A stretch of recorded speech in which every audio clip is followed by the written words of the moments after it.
दोस्तों आज हम आए हैं ताजमहल आगरा। हम लोगों ने गेट से एंट्री टिकट ले लिया है। आप देख सकते हैं हम लोगों ने 2 एंट्री टिकट लिए हैं। उसके साथ में ये 2 कॉइन्स भी मिले हैं जो हमें वहाँ पे सबमिट करने पड़ेंगे। आइए अब हम आप लोगों को ताजमहल की यात्रा कराते हैं। ये है ताजमहल का एंट्री पॉइंट। इसके अंदर आपको सफ़ेद मार्बल का ताजमहल दिखेगा जैसा हम लोगों ने बचपन से देखा है, लेकिन उसके स्टार्टिंग से लेके काफ़ी लंबे तक हमें चलना पड़ता है पैदल, और वो सारा लाल संगमरमर पत्थर का बना हुआ है। फिर इसके अंदर जाके आपको ताजमहल के दिखाई देगा। लेकिन दोस्तों आप लोगों को कहना चाहूँगा कि टीवी में पिक्चरों में तो बहुत देखा, पर अगर आप लोग कभी ताजमहल देखा नहीं है स्वयं आँखों से तो एक बार आप ज़रूर ताजमहल आइएगा, क्योंकि जैसे ही ये लाल वाला गेट पार हुआ और जैसे ही मेरी आंखों के सामने ताजमहल पड़ा, शायद वो शब्द नहीं है मेरे पास व्याख्यान करने के उस चीज़ को। जैसे एकदम से लगा कि आंखों के सामने स्वर्ग आ गया हो, या लगा कि ना जाने हम कौन सी दूसरी नई दुनिया में आ गए हैं। क्योंकि होता क्या है, गेट से कम 1-2 किलोमीटर चलना पड़ता है पैदल, तो हम लोगों की आंखें कंटिन्यू ताजमहल को ही ढूंढती रहती हैं, पर ताजमहल के अंदर भी दिखाई नहीं देता। फिर काफ़ी चलने के बाद जब एकदम से अगर आपकी आंखों के सामने कोई चीज़ आ जाए, जिस चीज़ का आप बेसब्री से इंतज़ार कर रहे हो, जिसकी आपको आंखें देख रही हैं, तो आप सोच सकते हैं कि वो नज़ारा कैसा होगा। ये ताजमहल का गेट है, यहीं से एंट्री होती है और यहीं पे इनों के सारा नक्शा लगा हुआ है पूरा ताजमहल का। आप देख सकते हैं पहले के गेट्स, पहले के द्वार, और क्योंकि पहले के ज़माने में लाइट नहीं होती थी, तो इतना शानदार उसी हिसाब से आर्किटेक्ट किया गया है कि देख के मानो मन। ये देखिए, जैसे ही हम कहें कि गेट से बहुत सफ़ेद रंग की तीव्र रोशनी कहाँ से आ रही है, आप ये देख सकते हैं अपनी आंखों के सामने। वाह, सही में आज मैंने पहली बार ताजमहल स्वयं साक्षात देखा है। इतना सुंदर है, आज भी इतने बरसों बाद भी इतना चमक रहा है। आप देखिए दोस्तों, आप देखिए, आप लोग ज़रूर एक बार जब भी आगरा आए तो ताजमहल ज़रूर घूमिएगा। मेरा बचपन से बहुत मन था, लेकिन पहले हम गार्जियन के साथ आते थे तो उनके साथ कामों के चक्कर में जैसे आते थे वैसे ही निकलना पड़ता था। आप जब भी आइए, घूमने आइए, तो ज़रूर ताजमहल आइए देखने। मतलब शायद आप लोग भी इसमें वीडियो देख रहे हैं, पर जो चीज़ आपको यहाँ पे आके कहते नहीं कि उस चीज़ का जो अनुभव होगा, या जो चीज़ अंदर से आपको महसूस होगी, उस चीज़ का वर्णन तो मैं वीडियो में भी नहीं कर सकता, पर कोशिश कर रहा हूँ आपको दिखाने की और समझाने की कि पहले की साइंस या पहले का आर्किटेक्चर और आज का आर्किटेक्चर में कितना फ़र्क है। हम लोग कहते हैं आज हम लोगों के पास मशीनें हैं, क्या नहीं है, आधुनिक टेक्नोलॉजी है, पर ये देखिए पहले की टेक्नोलॉजी के मुकाबले हम कहीं भी टिकते नहीं हैं। ताजमहल का ऊपर का गुंबद सिर्फ पूरे एक ही पत्थर पे बना हुआ है, और जो कैसे रखा गया होगा, तो आज के टाइम में तो हम क्रेनों से रख भी सकते हैं। मतलब शानदार, अविश्वसनीय, अकल्पनीय। मतलब आप देखिए कि ये सारी डिज़ाइनें अभी हम आपको पास से दिखाएंगे। सब की सब डिज़ाइनें हाथों से सब का सब बनाया गया है। एक भी चीज़ इसमें मशीन का कार्य नहीं है। आज के टाइम में इंसान से ज़्यादा हर जगह मशीन काम करती है और मशीन काम देती है, पर यहाँ आप देखिए, यहाँ मशीन का काम नहीं है। तो कितना सुंदर भव्य नज़ारा। यहाँ पे सब आपको देखिए फॉरेनर्स ही आपको नज़र आ रहे होंगे, विदेशी ही यहाँ पे आपको लगातार दिख रहे होंगे। आप देख सकते हैं या इसके ऊपर से लोग फ़ोटोशूट्स कराते हैं। आइए हम आपको चल के एक एक चीज़ ताजमहल की दिखाएंगे, जो चीज़ हम लोगों ने किताबों में, इतिहास में, इतिहासकार लोगों ने बताया है। बस आप जुड़े रहेंगे तो आपको शाहजहाँ मुमताज़ के मकबरे से लेके हर एक चीज़, जो चीज़ शायद आप लोगों ने कभी नहीं देखी होगी और जो मैंने भी नहीं देखी थी, हम आपको इतना डीपली इसके अंदर जाके आपको दिखाएंगे। आप ये देखिए, यहाँ से फ़ोटो शूट्स होते हैं, जितने भी फॉरेनर्स हैं, इंडियंस हैं, टूरिस्ट हैं, वो सब लोग यहाँ पे आके फ़ोटो शूट करते हैं, क्योंकि बीच में फाउंटेन लगा हुआ है, चारों तरफ पानी है ब्लू कलर का वो भी। और आपको ये जानकारी देते हैं दोस्तों, जितनी मिलती जा रही है और जितनी हमें प्राप्त हो रही है, कि ये फाउंटेन भी ऑटोमेटिक अपने आप ही चलते हैं। ये फाउंटेन लाइट से, बिजली से नहीं चलते हैं, ये फाउंटेन भी अपने आप ही ऑटोमेटिक चलते हैं। इनमें जैसे पहले के ज़माने में जितने भी आप फाउंटेन देखेंगे, वो फाउंटेन आज भी लोग सर्च करते हैं कि ये चलते कैसे थे, क्योंकि आज तो लाइट है, मोटर ऑन कर दिया, फाउंटेन चलने लगा। लेकिन आज के ज़माने में भी ये फाउंटेन अभी भी कंटिन्यू चलते रहते हैं और विदाउट लाइट। तो ऐसा सिस्टम, ऐसा आर्किटेक्चर का शानदार नमूना यहाँ प्रदर्शित किया गया है कि बगैर लाइट के भी हर एक चीज़ संभव है। जैसे हम लोग आज के टाइम में बगैर लाइट के कोई भी चीज़ संभव नहीं मानते हैं, और पूरा का पूरा हम लोग उसके ऊपर डिपेंड है। आप देख सकते हैं क्या सुंदर, एक बराबर। और ये देखिए, यहाँ से फॉरेनर्स लोग फ़ोटो शूट्स हो रहे हैं। ये हम आपको चारों तरफ का, ताजमहल के बीच में खड़े होकर चारों तरफ का आपको दिखा रहे हैं कि ताजमहल के चारों तरफ क्या क्या है, कैसा सीन लगता है। और अब आपको हम और ताजमहल के पास जाके, फिर ताजमहल के ऊपर जाके दिखाएंगे कि ताजमहल में भी क्या क्या चीज़ें बनी हुई हैं। जब तक आप ताजमहल की सुंदरता का, और देखिए ताजमहल में आप एक चीज़ देखिए, ये दो साइड में जो ऊंची ऊंची मीनारें बनी हुई हैं, ये दोनों आप ध्यान से देखिए बाहर की तरफ झुकी हुई हैं। हम लोग बनाते हैं वो बिल्कुल स्ट्रेट बनाते हैं, बिल्कुल सीधी बनाते हैं, पर ये दोनों आप देखिए, दो आगे दो पीछे, मतलब टोटल 4 मीनारें, ये सब की सब बाहर की तरफ झुकी हुई हैं, ना कि स्ट्रेट हैं, ना कि अंदर की तरफ झुकी हुई हैं।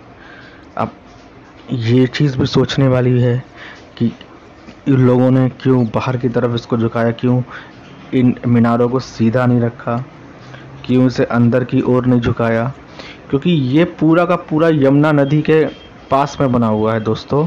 और हम लोगों को पता है कि जहाँ भी नदी होती है, कहीं होती है, तो उसके पास अगर कोई भी मकान बने होते हैं तो उसमें बहुत जल्दी नमी आ जाती है और वहाँ की मिट्टी बैठ जाती है और वो मकान ढह जाता है। पर आपको ये जानकर ताज्जुब होगा कि जितनी इसमें नमी आती है उतना ही ताजमहल और मजबूत होता है, क्योंकि इसको बनाने के लिए, इसकी नींव भरने के लिए एक विशेष प्रकार की लकड़ी का प्रयोग किया था, जो नमी से और भी ज़्यादा मजबूत होती है, जिसको मजबूती के लिए नमी चाहिए होती है। तो उसको देख देख के, बाकी सब चीज़ों का ध्यान में रख के इस ताजमहल को बनाया गया है। तभी आज भी इसकी जो बेस है, इसका जो आधार है, वो टस से मस नहीं हुआ। आप देख सकते हैं। अब हम लोग ताजमहल के ऊपर की ओर आ रहे हैं। यहाँ से एंट्री गेट है, शायद आगे टिकट काउंटर भी है, दूसरा सेकंड। एक तो आप लोगों ने देखा था जहाँ से हम लोगों ने एंट्री टिकट लिया था। एंट्री टिकट यहाँ पे 50 रुपये का होता है, आपको जानकारी दे दें। और इसके आगे जहाँ मकबरे के लिए शायद हमें यहाँ से 200 रुपये का टिकट पड़ता है। आप देख सकते हैं ये यहाँ पे चेकिंग काउंटर बना हुआ है और आगे से हमें टिकट लेना पड़ेगा। अगर ज़रूरी नहीं है, बहुत से लोग केवल एंट्री टिकट ही ले सकते हैं, पर ताजमहल अगर आप आए हैं तो अगर आपने शाहजहाँ और मुमताज़ की मकबरा नहीं देखा, कबर नहीं देखी, तो फिर वो इतिहास से, वो उस इतिहास से हम लोग वंचित रह जाते हैं, जो नई जनरेशन को हम दिखाना चाहते हैं कि पहले के लोगों का कैसे रहन सहन होता था, पहले के लोग वो किस चीज़ पे कितना ज़्यादा फोकस करते थे, किस चीज़ के लिए उनको आज हम देख रहे हैं, क्या पहले की टेक्नोलॉजी में और अब की टेक्नोलॉजी में फ़र्क आया है। आइए आपको चल के साक्षात दिखाते हैं। पहले हम लोग यहाँ से जो आपको सामने दिख रहा है काउंटर, यहाँ से हम लोग पहले एंट्री टिकट लेते हैं, फिर आपको बाकायदा दिखाएंगे कि टिकट मिलता है और टिकट पे बाकायदा 200 रुपये प्रिंट भी होते हैं। और फिर उसके बाद इस मकबरे के अंदर एंट्री मिलेगी। ये देखिए आप, केनरा बैंक इसमें लिखा है वो 200 रुपये। ये ताजमहल के ऊपर की एंट्री की टिकट है। लेकिन मेरा तो कहना यही है कि चाहे जो 200 हो जाए या 500 हो जाए, जब आप ताजमहल आए हैं तो ये ज़रूर घूमिए, क्योंकि ये बार बार कोई आता नहीं है और बार बार कोई आ नहीं पाता है। और इतिहास को जितना समीप से हम जान पाएँ उतना ही अच्छा है। हम लोग सोचते हैं ना कि हम लोग बाहर जाके घूमें, फ़ॉरेन जाके घूमें। दोस्तों, एक बात हम आपसे कहना चाहेंगे, अपना भारत में ही इतना पुराना इतिहास छुपा हुआ है कि अगर आप सिर्फ केवल पूरा भारत, पूरा हिंदुस्तान ही घूम लें तो आपको बाहर जाने की कभी ज़रूरत नहीं पड़ेगी। विदेशी फॉरेनर्स बाहर से हमारे यहाँ घूमने आते हैं और हम यहाँ से बाहर जाते हैं। अगर हम केवल अपना हिंदुस्तान ही घूम लें पूरा, तो इतने रहस्य यहाँ आज भी दफन हैं, जो सदियों से दफन आए हैं और शायद आगे भी दफन ही रहेंगे। चलिए हम लोग अब आगे चलते हैं और आपको ताजमहल बिल्कुल समीप से और अंदर से दिखाने का प्रयास करते हैं। देखिए, हम लोग देख रहे हैं तो बिल्कुल सीधे आप देखिए, गुंबद के जस्ट पीछे सूरज की किरण कितनी शानदार, उसके जस्ट सामने ये देखिए, ये शाहजहां ने मस्जिद बनाई थी बिल्कुल ताजमहल के सामने। ये आप देख रहे हैं, ये मस्जिद है। यहाँ पे शाहजहां और अपनी नवाज पढ़ा करते थे और बिल्कुल सामने ताजमहल है और उसके जस्ट सामने मस्जिद बनाई गई है। आइए अब हम आप लोगों को अंदर चल के दिखाते हैं कि कैसी शाहजहां ने अपने नवाज पढ़ने के लिए यहाँ पे मस्जिद बनाई थी। देखिए दोस्तों, ये हम मस्जिद के अंदर आ गए हैं। यहाँ पे क्या होता है, यहाँ पे अब आप 2 बूंद अगर ज़मीन पे पानी डालें और फिर यहाँ से ताजमहल की साइड फ़ोटो बनाएं या वीडियो बनाएं तो आपको बिल्कुल ऐसा लगेगा कि ताजमहल जल में है। यहाँ पे फॉरेनर्स लोग नीचे यही कर रहे हैं फ़ोटोशूट में। और इसमें आप जो दीवार पे जो आप देख रहे हैं ना, ऊपर के लिंटर पे और गेट्स पे और जो दीवारों पे जो आकृतियाँ हैं, वो इतनी सुंदर और इतने मतलब महीन काम है हाथ का कि जो भी है उस ज़माने में कलाकार होगा, उसने पूरी अपना एक एक दीवार की एक एक इंच पे अपनी कला की पूरी छाप छोड़ी है। और आप देख सकते हैं ये सब हाथ से दिया गया डिज़ाइन है, क्योंकि पहले के ज़माने में मशीन वगैरह ये सब नहीं हुआ करती थी और ये सब हाथ से पूरा का पूरा इसको डेकोरेशन सब कुछ किया हुआ है। एक एक अगर आप दीवार पे देखेंगे तो मस्जिद के हिसाब से, मस्जिद के मेन गेट पे जैसे दुआ मांगते हैं तो उसके जस्ट सामने आपको ताजमहल और सूरज दिखता है, जिससे उनकी जो नमाज है वो अच्छी तरीके से हो सके। और उन दोनों के बीच में एक फाउंटेन दे रखा है, ऊपर भी आप देख सकते हैं। ये ताजमहल है, बैक साइड में मस्जिद है सामने और बीच में फाउंटेन दे रखा है। मतलब पहले के लोग फाउंटेन में और इन सब में के ज़्यादा शौकीन थे। मैंने जितने भी किले वगैरह देखे हैं सब में फाउंटेन की सुविधा और ये सब बहुत ही अच्छी तरीके से दे रखी थी। जो आज के टाइम में हम लोग जैसे स्विमिंग पूल देते हैं, वैसे यहाँ पे फाउंटेन के लिए आप देखिए, आपको इसका पूरा दिखाते हैं। ऊपर ही अभी हम लोग हैं, अभी हम लोग इसके अंदर भी चलेंगे। मस्जिद के अंदर हम लोग हो आए हैं। अब ताजमहल मतलब इस मकबरे के अंदर भी हम लोग प्रवेश करने वाले हैं। पहले हम लोगों ने सोचा कि आपको इसके बाहर का भी दिखाना चाहिए कि ऊपर से कैसा दिखता है, कि ऊपर से सामने का आसपास का दृश्य कैसा दिखता है। देखिए, अब हम लोग ताजमहल के ऊपर आ चुके हैं।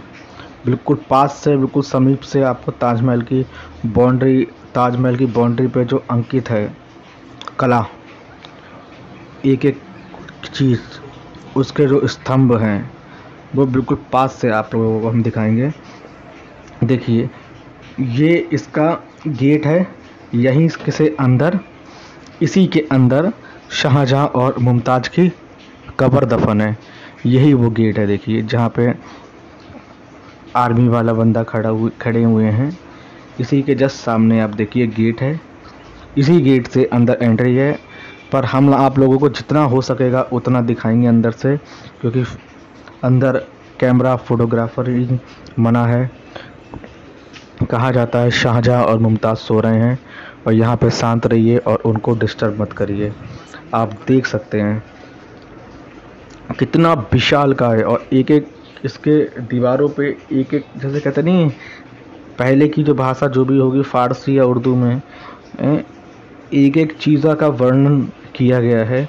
आप ये देख सकते हैं, आपके बिल्कुल सामने शाहजहां मुमताज़ का मकबरा, यही जो आप देख रहे हैं असली वाला। ये जो जाल आपको दिखाई दिया था जैसे हम एंट्री करी, इसी के नीचे था। अब आप देखिए, हम आपको, क्योंकि अंदर कैमरा अलाउ नहीं किया, तो भी हम आपको दिखा दिया कि कहाँ शाहजहां और मुमताज़ की कब्र थी। जो ऊपर बनाई गई है वो ऐसी जो मेन कब्र है, और जैसे ही हम लोग घुसे थे, जो आपने देखा था बोर्ड लगा था अंदर, उस जाल के नीचे है।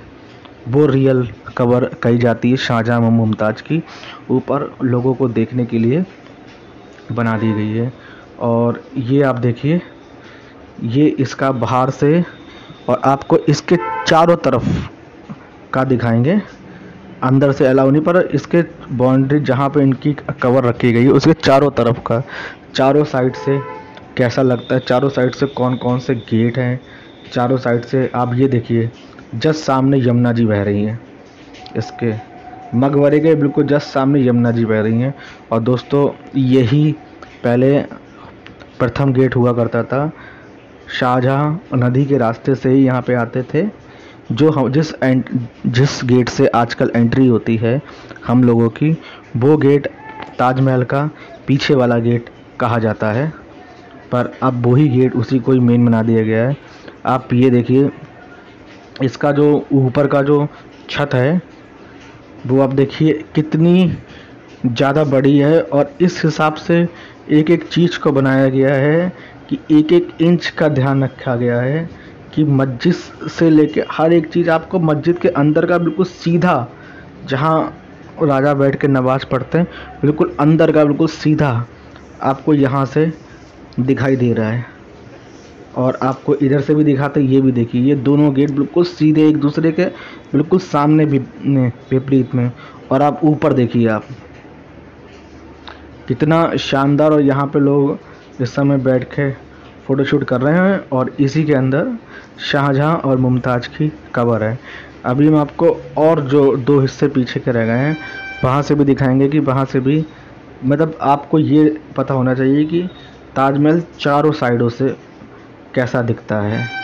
और आप ये देखिए, इसमें जो डिज़ाइनें दी गई हैं, आप ये चौकोर टाइप में डिज़ाइन देख रहे हैं, ये डिज़ाइनें होता क्या है दोस्तों, सुबह अलग रंग से चमकती हैं, दोपहर में अलग रंग से चमकती हैं, और रात में अलग रंग से। इसीलिए कहा जाता है कि ताजमहल एक दिन में 3 बार रंग बदलता है। सुबह का कलर उसका अलग होगा, दोपहर का कलर उसका अलग होगा, और रात का कलर उसका अलग होगा। आप ये देख सकते हैं कि इन एक एक दीवारों पे एक ऐसा पेंट लगाया गया है जिस पे अगर आप टॉर्च मारें, लाइट मारें, या इसके पे जब आप अगर रात की चंद्रमा की लाइट में आप देखेंगे तो ये आपको गोल्डन कलर का नज़र आएगा। सुबह देखेंगे तो अलग कलर का नज़र आएगा। अब इस समय हम लोग देख रहे हैं तो वाइट कलर का आ रहा है, और ये सिर्फ इन्हीं पत्थरों के कारण ये रंग बदलता रहता है। बहुत ही शानदार, मतलब एक ऐसा कला का यहाँ पे प्रस्तुत किया गया है कि एक एक चीज़ का ध्यान दिया गया है कि ताजमहल आज के टाइम भी, दोस्तों अभी आप देख रहे हैं, ये शाम को देखिएगा, इस पूरे ताजमहल का रंग ही बदल जाएगा। इसमें ऐसे ऐसे पत्थर का प्रयोग है जो रिफ्लेक्ट होके पूरा ताजमहल का रंग ही बदल जाता है। जैसे हम लोगों ने देखा होगा वृंदावन में तो खैर वो लाइट से होता है पूरा प्रेम मंदिर, और यहाँ विदाउट लाइट होता है, क्योंकि पहले के ज़माने में लाइट हुआ ही नहीं करती थी। ठीक है, ये देखिए दोस्तों, ये शाहजहाँ का मेहमान खाना है। यहाँ पे मेहमान खाना और मस्जिद दोनों चीज़ें, मतलब जो भी इनके जो मेहमान लोग आते थे, जिनको ये लोग जमात खाना बोलते थे, यहाँ पे शाहजहाँ अपने अतिथि लोगों का ध्यान रखते थे। और यहाँ पे उनके लिए अलग से स्पेशल मस्जिद भी बनाई गई है, जहाँ पे वो अपनी नमाज अदा कर सकते हैं, दुआ वगैरह मांग सकते हैं। और यहाँ पे वो आराम से अपने मेहमानों का अतिथि देह करते हैं और फिर उनसे यहीं पे बैठ के उनसे जो भी वार्तालाप करना है या किसी भी चीज़ के लिए राय मशवरा करना है, वो सब ये आगरा का तीसरी दिशा से हम आपको दिखा रहे हैं। देखिए, इसके सामने आपको यहाँ से पूरा दिख रहा है, गेट्स हैं वगैरह। फिर अगर फ्रंट से आपको दिखाएंगे, फ्रंट से ताजमहल बिल्कुल सेंटर में दिखाई देता है। तब ताजमहल को ये चीज़ देख के बनाया गया है कि चारों दिशाओं से उसको बिल्कुल सेंटर पे देखा गया है और चारों दिशाओं से एक ऐसी उसका वर्णन किया गया है, जैसे आप इनकी दीवारों पे देख सकते हैं। इनकी दीवारों पे जो आकृतियां हैं, इन दीवारों पे खास बात ये है कि ये एक ही पत्थर से बनाए गए हैं। मतलब इनमें पत्थरों में ज्वाइंट नहीं है कि छोटे छोटे पत्थरों को तोड़ के या उनसे बनाया गया। ये पूरे एक एक पत्थर पे और हाथों से ये आकृति दी गई है। आप ध्यान से देखिए, ये किसी मशीन का या उसका नहीं है। अब आप आ गए हैं मेहमान खाना।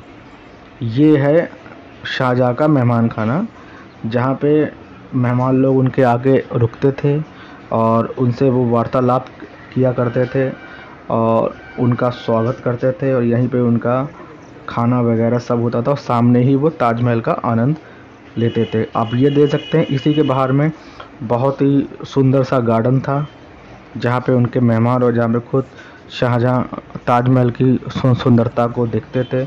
और इसी हरियाली और इसी गार्डन से ताजमहल की सुंदरता में भी चार चांद लगते थे, क्योंकि उधर बैक साइड में यमुना नदी बह रही हैं और इधर हरियाली और बीच में ताजमहल। तो अपने आप ही ताजमहल की, इससे कहते हैं ताजमहल की सुंदरता में 5 सितारे लग जाते थे। आप ये देख सकते हैं, इतना विशाल का यहाँ पे है। यहाँ पे हो सकता है पहले के ज़माने में इनके यहाँ पे सिपाही हुआ करते होंगे, क्योंकि जो अतिथि लोग आते हैं उनको इसी सुंदर रास्ते से उनको पूरा शानदार नज़ारा पूरा किले का, क्योंकि ताजमहल अगर आप एंट्री गेट से यहाँ तक आएंगे तो कम से कम 2 किलोमीटर तो आपको चलना पड़ता है पैदल। उसके बाद हम लोग यहाँ आते हैं और यहाँ पे आज के टाइम में भी हर एक व्यवस्था की गई है और इतना, मतलब यहाँ पे आपको ऐसा लगेगा कि इतना तरह से रास्ते बनाए गए कि हर एक चीज़ का, जैसे पहले राजा महाराज क्या करते थे कि एक एक छोटी छोटी चीज़ों का बहुत ही ज़्यादा ध्यान रखते थे। मतलब ऐसा ध्यान रखते थे कि हमें और हर एक चीज़ की पहले से व्यवस्था करते रखते थे। जैसे आज के टाइम में हम लोग थोड़ा बहुत अतिथि लोगों का, मेहमानों का भूल जाते हैं, अरे इसमें काम चला लो। पहले काम चलाना नहीं होता था, पहले हर एक चीज़ को एक अलग ही जगह उसके लिए पूरी बनाई जाती थी, क्योंकि पहले में ज़मीन का कोई शॉर्टेज नहीं था। आज के टाइम में तो 100 गज के मकान में ही सब कुछ हो जाता है। और अगर आप लोगों को ये वीडियो अच्छा लगा हो और अगर देखिए ये कितने सुंदर लग रहा है, तो प्लीज़ इस वीडियो को अच्छा लगा हो तो ज़्यादा से ज़्यादा लाइक करिएगा, शेयर करिएगा, सब्सक्राइब कीजिएगा और अपने बड़े बुज़ुर्ग भाई बहन, माताओं बहनों को ये वीडियो दिखाइएगा, जिन्हें उन्हें भी घर बैठे ताजमहल के दर्शन हो सकें। और जो हमारे बच्चे हैं, छोटे भाई बहन हैं, उनको दिखाइएगा, जिससे उन्हें भी अपनी भारतीय संस्कृति, इतिहास के बारे में जानकारी हो सके, जो आज के टाइम में बिल्कुल एक प्रकार से विलुप्त ही होती जा रही है। क्योंकि आज के टाइम में हमें हमारा इतिहास ही नहीं पता है और इतिहास इतने मन से जब मन चाह बिगड़ता जा रहा है और दिन पे दिन चेंज होता जा रहा है। तो इसलिए लोगों को इतिहास पता होना चाहिए कि हमारे हिंदुस्तान में कितने बड़े बड़े राजा आए हैं, उन्होंने शासनकाल किया है, क्या क्या चीज़ें उन्होंने अपने शासनकाल में बनाई हैं। इतिहास तो हमें मालूम होना भी चाहिए, कल को कोई हमसे पूछ ले, कोई फॉरेनर, तो उसके लिए अगर आपको ये वीडियो अच्छा लगा है तो प्लीज़ इसे लाइक करिए, शेयर करिए, कमेंट करिए और सब्सक्राइब